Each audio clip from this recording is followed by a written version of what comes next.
আসসালামু আলাইকুম এভরিওয়ান, কেমন আছেন সবাই? আশা করছি ভালো আছেন। আজকে আমি আপনাদের জন্য নিয়ে এসেছি চিকেন ব্রেড রোলের রেসিপি। দেখুন, চিকেন ব্রেড রোলটা বানানোর জন্য এখানে আমি পেঁয়াজ কুচি নিয়েছি, গরম মশলা গুঁড়ো নিয়েছি, তারপর এখানে আমি সয়া সস দিয়ে দিব, আর কাঁচামরিচ কুচি নিয়েছি, চিকেন নিয়েছি, দিয়ে এটা আমি একটা প্যানে তেল দিয়ে সুন্দর করে এটা আমি একটু ভেজে নিচ্ছি। তারপর আমি এটা চিকেনটা অ্যাড করে দিব। চিকেনটা অ্যাড করে দিয়ে আমি সসটা দিয়ে দিব, স্বাদ মতো লবণ দিয়ে দিয়েছি, এখানে আমি দুধ অ্যাড করেছি, দিয়ে আমার চিকেনটা হয়ে গিয়েছে। এখানে আমি পাউরুটিটা সুন্দর চারকোনাটা কেটে নিয়েছি, চারকোনাটা কেটে নিয়ে ব্রেড ক্রাম্বস নিয়েছি, এখানে আমি ডিম নিয়েছি, তারপর ব্রেড ক্রাম্বসটা ভিতরে দিয়ে আমি রোল আকারে করে নেব। আর এখানে আমি একটু কাঁটা চামচ দিয়ে একটা ডিজাইন করে নিচ্ছি।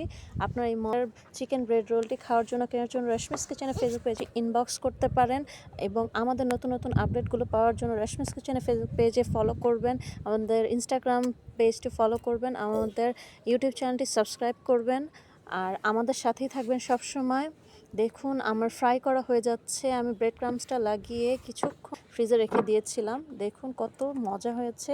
আসসালামু আলাইকুম এভরিওয়ান।